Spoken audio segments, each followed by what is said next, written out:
থেকে কেড়ে নিয়েছে, তাদের স্বাধীনতা শক্তি তাদের থেকে কেড়ে নিয়ে তাদেরকে লাঞ্ছিত করেছে। যখন মানুষ নিজের অধিকার তলবের জন্য রাজপথে নেমে এসেছে, তখন শাসক গোষ্ঠীর রক্তরা মাখা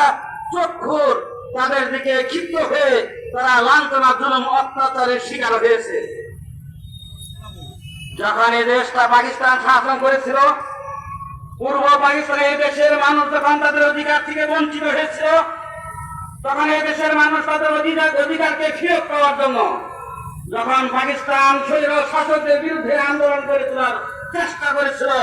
তখনকার স্বৈর শাসক আইয়ুব খান চিৎকার করে বলেছিল